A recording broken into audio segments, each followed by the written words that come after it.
Utami urang masih dihampura dosa Allah, masih dikuatkan iman Islamna, masih dikuatkan tauhidna, kalian diberkahkan ke ilmuna, mudah-mudahan berkahkan keluargana, berkahkan rezekina, mudah-mudahan para putra dijadikan Allah kalan putra solihan, seluruh taat ke Allah juga rasana.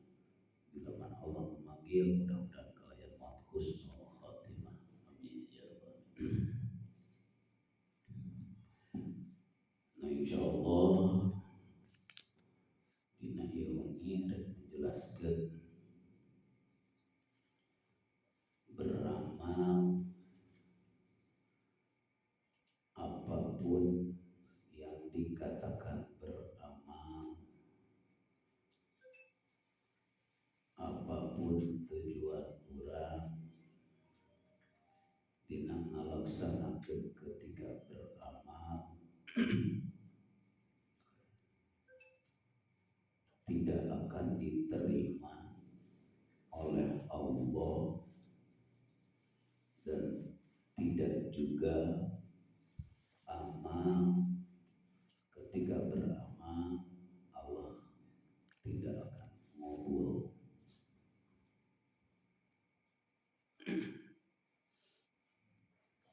Setiap amal perbuatan yang amalan sholihah, kerjaan amal soleh di dalam kitab hikam Syekh Imam atau Ilah Dawud kama la yuhibbul amalul mustarab kadalika la yuhibbul qalbal mustarab al amalul mustarab la yaqbalu wa qalbu mustarab la yaqbalu. Menceritakan daripada ini penjelasan tentang amal apapun secara disebutkan amal soleh, Allah tidak akan menerima karena amalna, jeung Allah tidak akan ngabul karena doana, jeung Allah tidak akan memberikan cahaya ketika amal hatina masih kene kepada salian di Allah.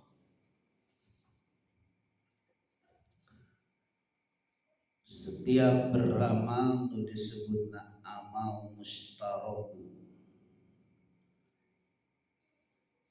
beramal masih keneh dalam hatina, masih keneh mustarob dibarengan selain daripada Allah di dalam hati, maka amal itu tidak diterima di sisi Allah.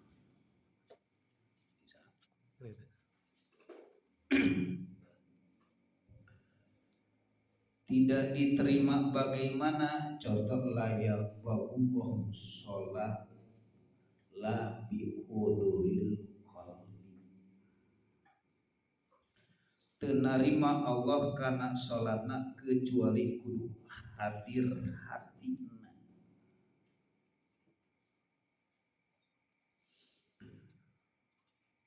Contohna lamun urang ketika melaksanakan sesuatu nu di dalam pikiran komo lamun di dalam hati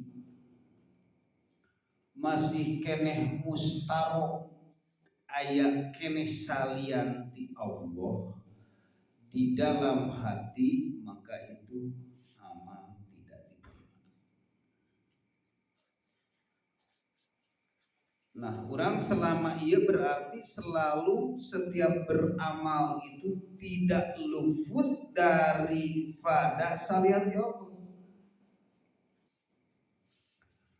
Contoh, orang ngalaksanakeun wiridan atau contoh orang ngalaksanakeun sholat atau orang ngalaksanakeun berbentuk sedekah, apapun amal dikatakan dorongan ku hawa nafsu lawama, tapi hati itu bersandarna masih kepada syariat Allah.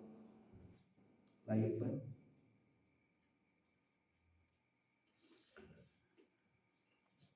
Berarti lamun teu diterima pantas matak loba jalmi ngalaksanakeun salat asar, ngaji asar.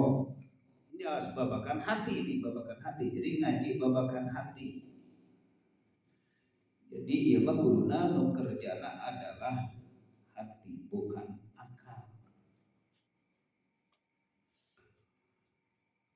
Terus tahajud asar, sedekah asar, berbuat baik pokokna mah asar, tapi kunaon meunang eta? Lamun bahasa tanah tanya.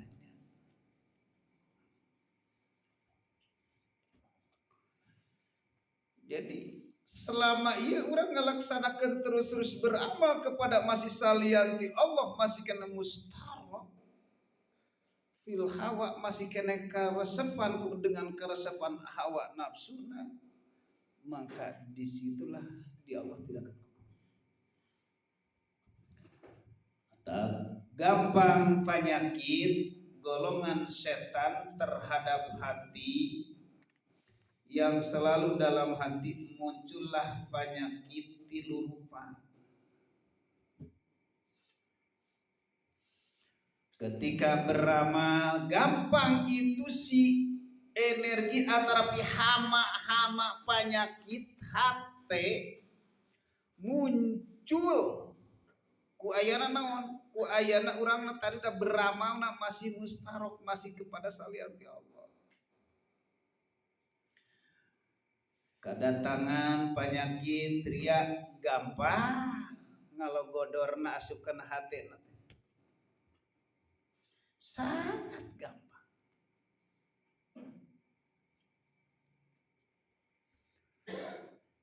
Urang ngalaksanakeun salat kadang-kadang penyakit ria, ayeuna urang dek ngalaksanakeun salat padahal salat diperintah Allah tapi muncul penyakit ria.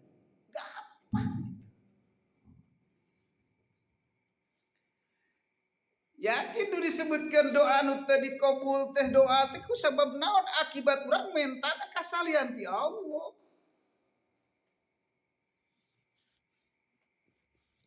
Masih kena bersandar kepada sesuatu. Komo lamun secara fisik ria jali, ria khafi.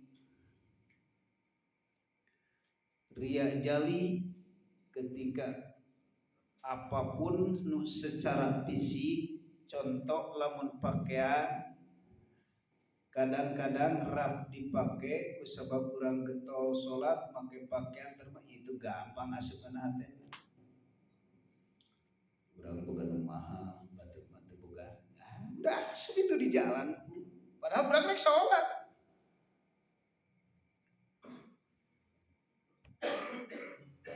Ketika lempang oge ayeuna urang keur lempang rek salat ka masjid muncul balbanya orang lain teu salat lu muncul deui rasa.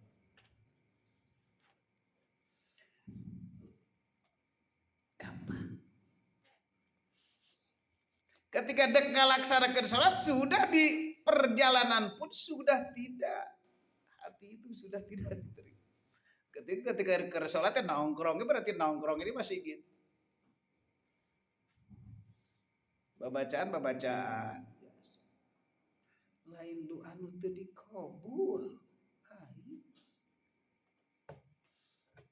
Udah mah mungkin Allah ngabohong ud'uni astajib lakum. Nu dipentana kasasama hati mustahil. Layak balu di Allah tuh diterima. Sedangkan kan berpikirna logika ayeuna urang ngalaksanakeun ibadah itu jang ka akhirat tapi ka akhirat di dunia geus dibobo.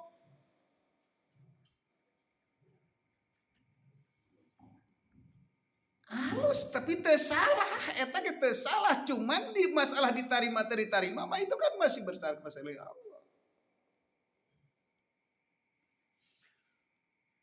Tak urang mah kebanyakan nu dipake teh bid'ah hakikat.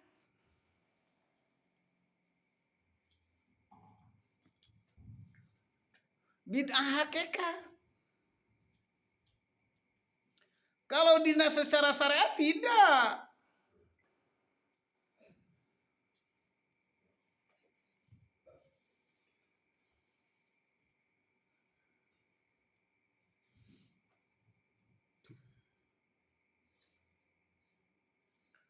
Secara syariat berarti geus pada paham nu teu aya ti rasulna berarti bid'ah. Wa kullu bid'atin wa kullu dolalatin finnar.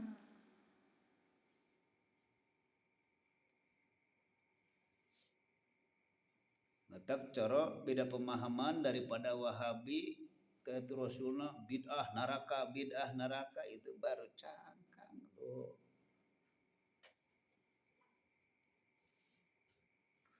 Tak nu setiap diamalkan ku urang teh selama ieu teh berarti bid'ah di hakikat. Naon sababna ngalaksanakeun cuma ukur berkata wungkul ruhaniyahna teu berkata. Salat teu perintah Rasul teu merasa diperintah ku Gusti Allah tapi diperintahna ku hawa nafsu. Karena naon pangna tanpa disadari secara mulut berbicara karena perintah Allah, tapi dina nyata nak si ruhaniyana ketika dak ngalaksanakeun salat anu ditongkrongan berarti kesenangan hawa nafsu, berarti disolatkeun ge anu teu diperintah ku Gusti Allah.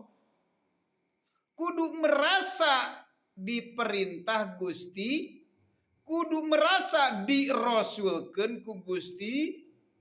Ai urang merasa dirasulkeun ku hawa maneh salat ka itu pasti menang ganyar, berarti orang itu salatna masih disolatkeun ku hawa nafs.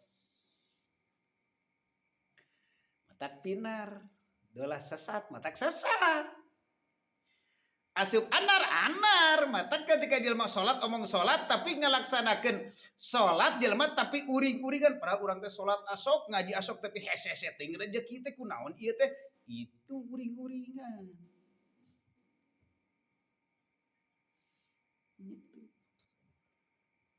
Ndak mau mungkin babarinya ngalaksanakeun jelema berarti urang selama ieu Masya Allah Rabbunal Karim amal mustarab teh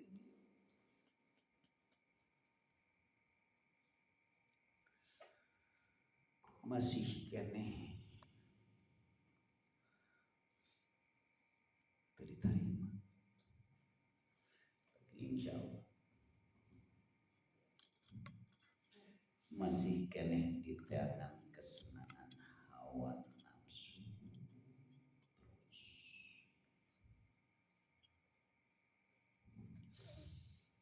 Nah hapangna kitu selama ieu pan urang teh geuning kunaon eueuh nu ngajelaskeun, eueuh nu nerangkeun tentang masalah ayeuna urang supaya bisa usut tiba heula ge ku para ustad para kiai kedah ikhlas. Nah berarti kedah ikhlas urang kata ikhlas cukup berhasa kata-kata can bisa ngaharti kana ikhlas can aya jawaban anu real. Nu ikhlas sebenarnya bagaimana? Akibat di dalam surat Al-Isra menjelaskan ayat 72 wa man kana fi hadhil a'ma fahuwa fil akhirati a'ma wa adallu sabila. Nah, itu kan bila mana mata hati kita di dunia masih keneh buta wa adallu sesat hati itu adallu sabila. Berarti jalan Allah teh urang teh lain jalan Allah, berarti jalan hawa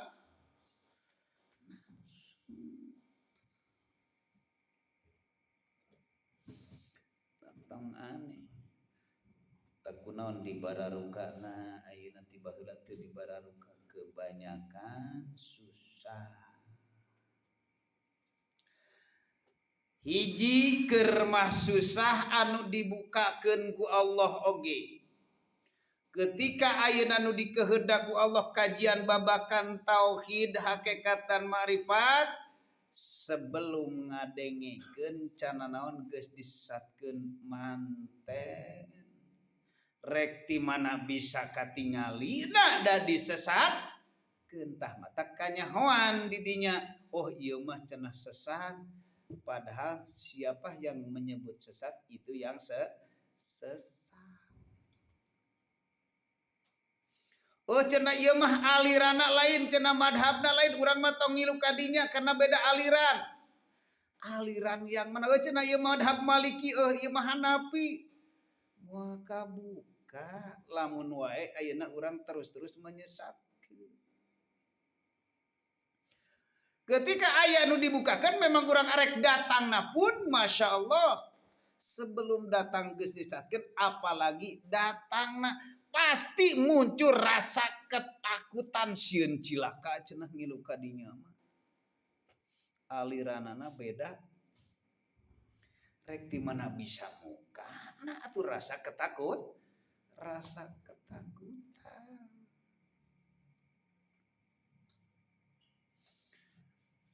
Urang selama ieu ngalaksanakeun ibadah lain tara ngadoa secara fisik, lain tara salat secara fisik, lain tara sedekah secara fisik, lain tara jumaah secara fisik, tapi baru memahamiنا praktekna ilmu syariat doang cuma ukur betah dina dataran wungkul tapi tak mau untuk menaik.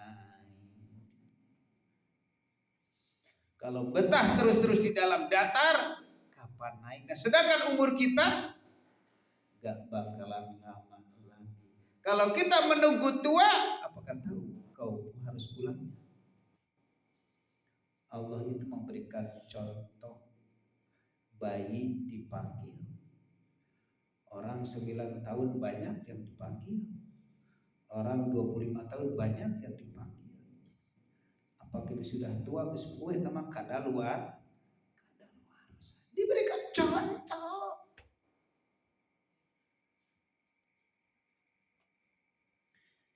Sedangkan kesekudu waktu ulang waktu.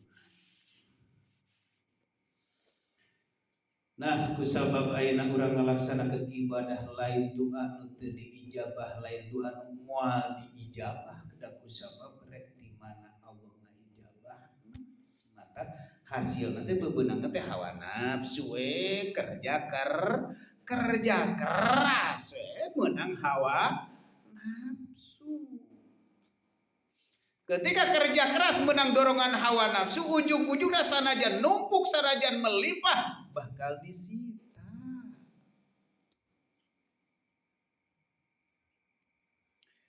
Disita karena di situ diaku-aku oleh dirina. Hanya nafsulah yang berani menantang Allah. Hanya nafsu. Hanya nafsu nuwani nentang ke Allah. Tanpa disadari ketika manusia masih dalam hatinya masih buta. Manusia tanpa disadari adalah jadi Allah. Dalam hatinya. Ketika hatinya masih tertutup, apalagi ketemu dengan sang Tuhana, cuma ukur di dalam mulut cuma wujud dan wujud kidambako, tanpa disadari dia itu jadi Allah. Merasa berkuasa itu bersaing jeung Gusti Allah.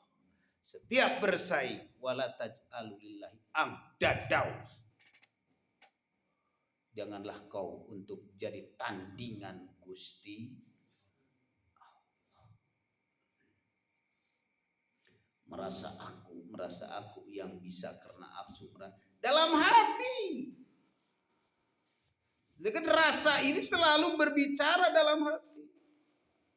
Maka kita tak pernah berhenti daripada diutus-utus ku hawa nafsu.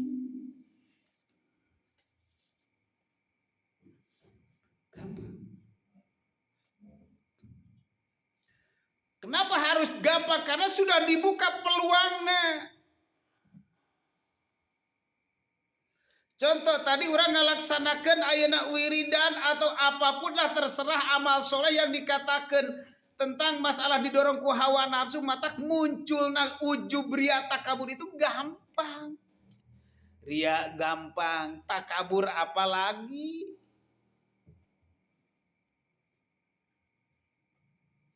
Sombong apalagi di situ. Ketika sudah berhasil, disitulah manusia akan sombong. Bereaksi nak bagaimana? Apakah itu menyelidap? Nah, karena ini mah aku.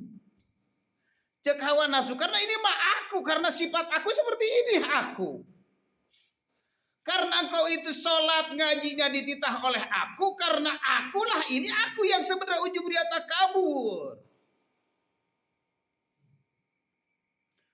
Berarti tidak masuk dong, tidak, karena akunya aku, sifatnya aku.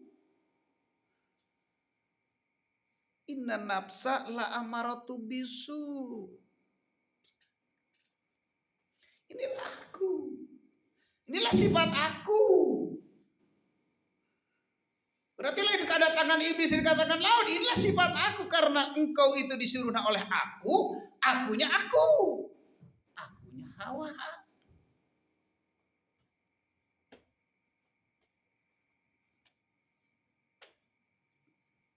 Kalau secara syariat mah cenah dibisikan iblis. Silakan. Cenah.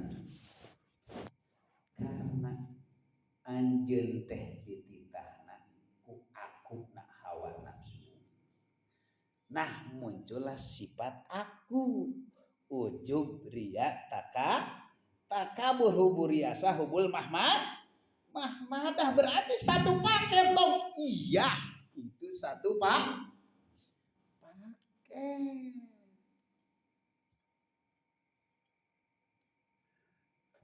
Berhubung akunya aku, karena paketnya pasti dipakai. Tak muncul.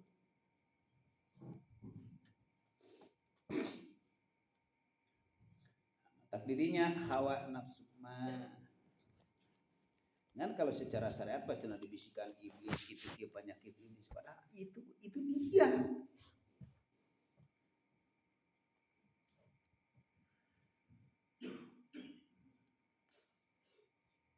Ujub muncul, itu aku juga, kata nafsu. Karena engkau itu sholat itu disuruh aku. Yang ujub itu aku. Yang merasa sholat itu aku.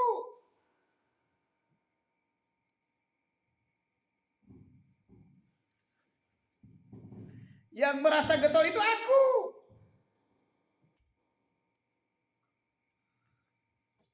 Akunya Hawa. Decan rontok, can itu mangkana akibatnya.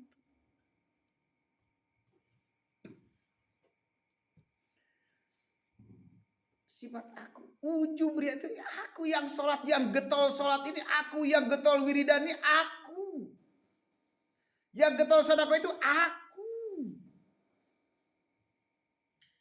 yang getol tahajud itu aku, kata Hawa. Itulah yang berani menantang.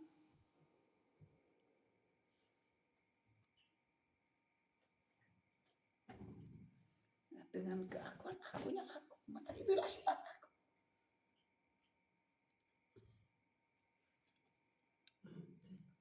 Mau ketemu, kalau kita tidak ditaikin ngaji, nggak bakalan ketemu. Tapi kalau di dalam syariat pasti. Tapi dalam syariat tidak menyalahkan ahli hakiki, ahli maria, tidak. Coba taikin dikit.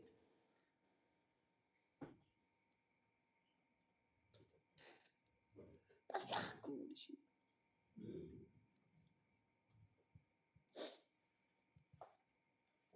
Kalau akunya aku berarti tidak ada la ilaha illallah innani anallah la ilaha illa ana fa'budi akimi salat lidiki, berarti tidak ada ayat itu. Pan itu makom tertinggi teh. La ilaha illa ana. Itu makom tertinggi. Aku. Nah, ini bersaingnya ini. La ilaha illa ana mah itu khusus untuk di dalam syariat, batin enggak. Contoh. Ayeuna bahasa kata syariat berarti akunya Deden. Secara syariat. Pasti lamun sasi nu ngaji itu pasti mengatakan Deden. Dan bisa mengatakan akunya. Berarti Deden dia adalah Hawa.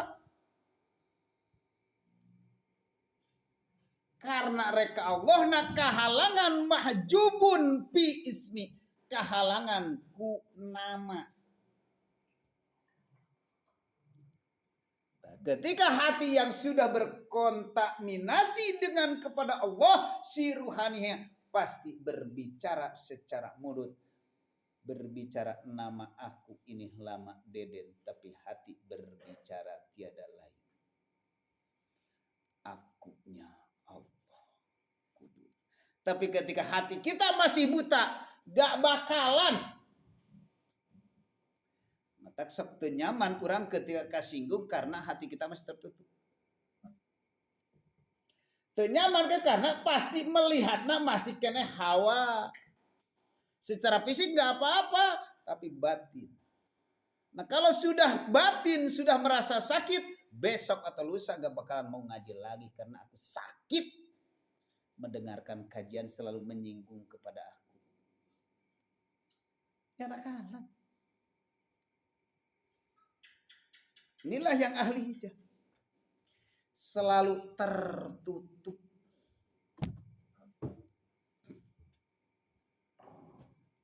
Itu amal. Gak bakalan diterima. Cek di syawal. Amal mustahil. Masya Allah. Dan disitulah yang berani menentang. Hanya nafsu digeem, direndam hawa nafsu. Mata gak bakalan susah bila mana manusia lamun merasa sakit terhadap perbicaraan daripada orang lain. Daripada ucapan nyentuh ke dalam hati, merasa daripada siapapun ucapan itu. Bukan hanya daripada kajian. Beda dengan kajian, beda dengan ucapan secara umum. Kalau secara umum bukan ngaji, tak nerima. Tapi orang sarengat torekat. Tapi kalau orang sudah paham daripada hakikat, paham. Tapi orang masih dalam keadaan masih buta batina, ketika dibicarakan langsung masukkan nyeri hati aing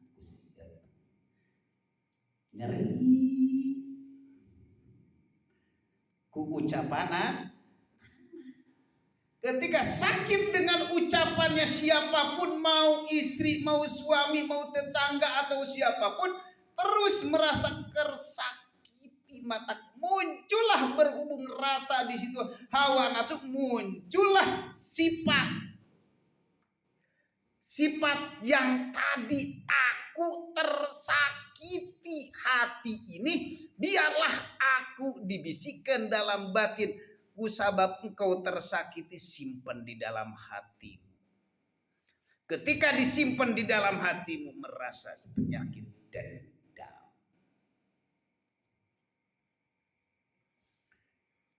Sampai besok atau lusa tersimpan. Prosesnya bila mana tersakiti batin itu menyimpan. Gak bakalan mudah, susah. Beda tersakiti secara fisik.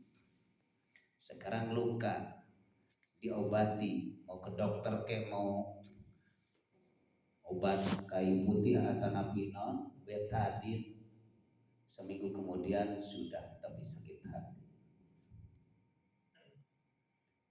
Kelihatan tanah merah, berusaha untuk memaafkan, berusaha. Tersakiti. itu bisa merontokkan kepada tubuh kita, bisa. Karena akan menggerogoti daripada penyakit hati itu. Menggerogoti, kenapa? Contohnya begini, kita makan.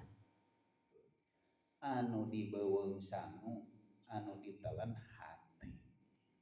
Matak sanajan dahar loba ge hati jadi daging. Matak awak teh kawas cakra. Pasti akan akibat tadi merasa hawa nafsu ini tersakiti dengan ucapan. Padahal cuma ucapan, tapi itu ucapan menyimpan. Maka muncullah ketika kembali Allah memanggil, sifat dendam itu tersimpan ketika dipanggil oleh Allah. Maka disitulah sebelum pertemuan dengan Allah, sebelum dihisab, maka disitu penasaran, aku pengen menghancurkan dulu yang selama ini semasa aku di dunia, maka terus dihantu.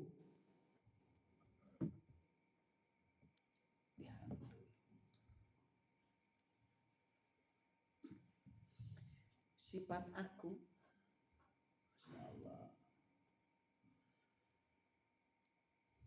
sekalipun ayeuna encan sakit hati orang ngalaksanakan secara fisik, jiwa napun misalkan jiwa ketika keluaran jiwa dipaksa,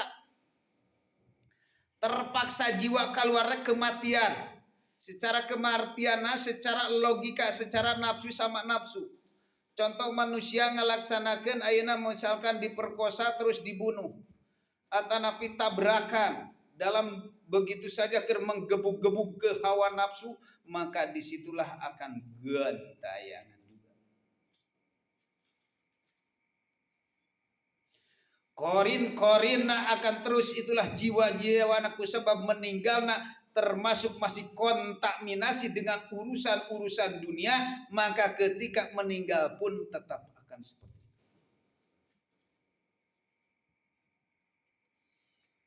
Maka silahkan di dalam hati lepaskan dunia. Tetapkan di dalam pemikiran dan akal dunia, tapi jangan sampai dimasukin ke dalam hati. Itu bukan tempatnya dunia, tapi tempatnya akunya Gusti. Karena khusus dalam pikiran doang. Tong aneh, bila mana orang ketemu dengan makhluk-makhluk itu tong aneh. Ayeuna mah geus paham kieu mah. Ngan lamun cumukur masih bayangan dan bayangan dah. Percaya enggak percaya? Percaya enggak percaya? Nah, iku sabab akunya tersakiti semasa di dunia masih kena ngunci, mata muncul sok dijelaskan.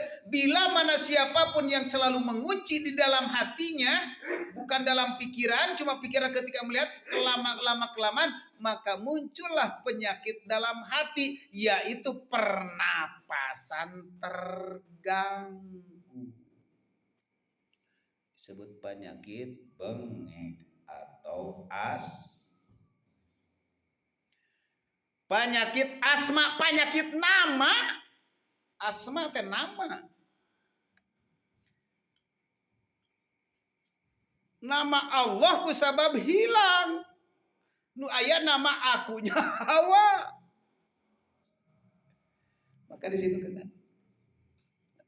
Sok rajin di dalam thariqah, coba sebut nama aku, wadkur isma rabbaka bukrota wa asil. Sebutlah nama aku sebanyak-banyaknya, maupun secara fisik maupun secara batin. Berarti penyakit asma, usap asmana datangna aku hawa nafsu, hawa teh menyendat karena paru energi. Hesekah lamun ngahilangkeun kitu susah.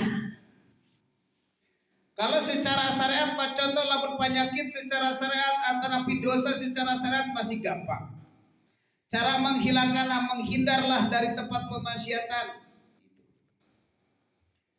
Bila sah di situ, geus urang kaeun ayeuna mah moal cicing di tempat itu, geus datang ka imah geus. Nah, penyakit ayeuna dalam hati kecuali kita kudu rasa takut.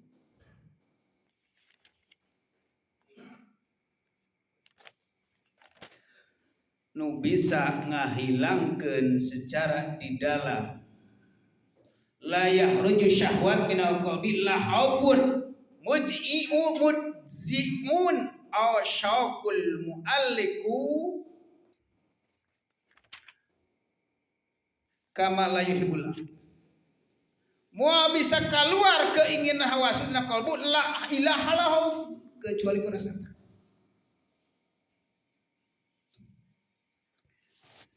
Nah, maka kudu rasa takut. Rek di mana rasa takut nak lamun secara hati kita masih buta. Nah, lamun bila urang geus dibukakeun ku Allah mata basyirah nak rasa takut. Ini kadang-kadang tapi kadang-kadang secara syariat sok ngebantu daripada menghilangkan daripada rasa sakit dengan menusuk angan, dioperasi, dibelek.